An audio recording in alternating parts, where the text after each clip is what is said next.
Olá pessoal, bom dia. Hoje nós falaremos um pouco sobre o meu trabalho de iniciação científica, que tem como tema efeito do treinamento aeróbio na reabilitação cardiovascular em pacientes hipertensos. E nós iniciaremos essa conversa falando um pouco sobre a hipertensão arterial.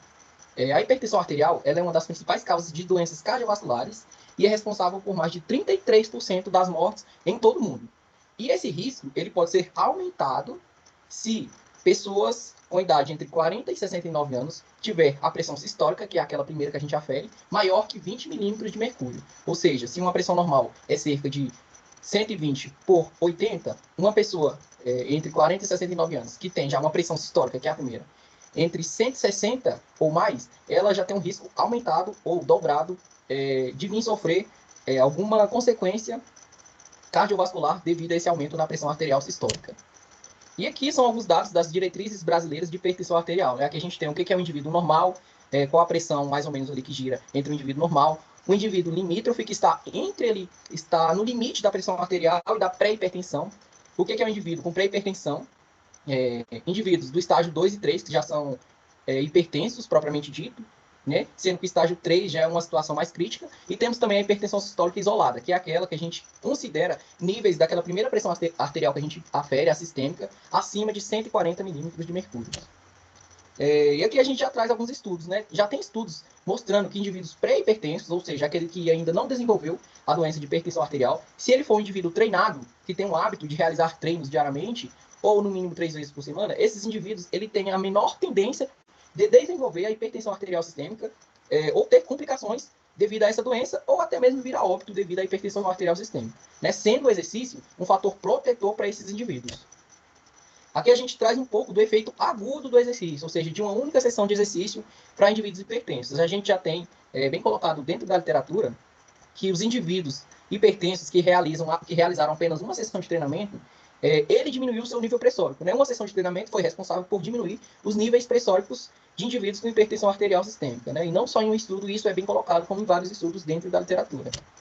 Aqui um pouco do efeito crônico, né? A gente falou do efeito agudo, que é uma sessão de treino. Aqui já é o efeito crônico, aqueles que são acima de 4, 6, 8 semanas de treinamento, né? Meses de treinamento. A gente já tem bem colocado também dentro da literatura que o exercício realizado de forma crônica, ele é muito mais eficaz, o exercício aeróbico realizado de forma crônica, ele é muito mais eficaz do exercício que a gente realiza um pouco hoje, aí vai realizar um pouco daqui um mês, daqui outra semana. Então, o exercício realizado de forma crônica, ele é capaz de diminuir os níveis pressóricos de indivíduos com hipertensão arterial sistêmica. Essas foram as nossas metodologias que a gente usou, que eu usei no meu trabalho, né? Foi uma revisão sistemática, a gente buscou na literatura todos os estudos que traziam a comparação do exercício aeróbio, do exercício resistido ou com pesos, e da combinação dos dois. Todos os estudos que tratavam desses três temas foram incluídos na pesquisa. Porém, o foco principal era a gente avaliar se o aeróbio ele era mais eficaz que os outros ou se ele também era eficaz para a gente dizer que ele era um método que a gente poderia usar para diminuir a pressão arterial desses indivíduos. E a gente buscou em algumas bases de dados esses estudos, né, que foi na PubMed, na Medline, na Pedro e na Cielo. Aqui é o efeito crônico, como eu já havia falado antes, né? O efeito crônico do exercício. Esse estudo, ele teve a duração de 8 meses. Todos os indivíduos realizavam os exercícios aeróbicos e os exercícios combinados e resistidos por 2 vezes na semana, num período de 8 meses. A gente pôde ver os resultados obtidos ali, que teve diminuição na pressão arterial sistólica e também teve diminuição na pressão arterial diastólica. Ou seja, esse já é um estudo que durou 8 meses. Ele foi feito de forma crônica. E a gente pôde ver que teve resultados positivos com relação à diminuição dos níveis pressóricos. Mas a gente também tem estudos falando sobre o efeito agudo, como eu já comentei também. Uma única sessão de treino dentro desse estudo, de 40 minutos, foi capaz de diminuir consideravelmente a pressão sistólica. Ou seja ele exercício de forma aguda, ou seja ele exercício de forma crônica, realizado por longos períodos, todos os dois são capazes de diminuir os níveis pressóricos de indivíduos com hipertensão arterial. E aqui todo um resumo do que eu já falei até aqui. Independente do tempo de treino, independente se for uma sessão, várias sessões, várias semanas, vários meses, todos os estudos tiveram desfechos favoráveis para a variável principal que a gente estava avaliando, né, que era a diminuição dos níveis pressóricos.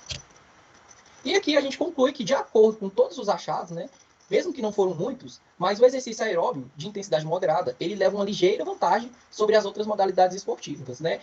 O exercício combinado e o exercício resistido, ou seja, o aeróbio ele é um pouco melhor que essas outras modalidades. Mesmo que a gente tenha um risco de viés grande aí por não ter tantos estudos dentro da literatura comparando esses três tipos de treino, a gente pode ver que em todos eles, todos os achados, a gente viu que o exercício aeróbio ele leva uma ligeira vantagem sobre os outros, né? Ainda faltam mais estudos dentro da literatura para a gente ter a certeza que o exercício aeróbico é melhor que o exercício resistido ou combinado. Mas é isso que a gente tem, por enquanto, na literatura, né, que o aeróbico ele leva uma certa vantagem sobre as outras modalidades. Essas foram as nossas referências do nosso trabalho e obrigado, até a próxima.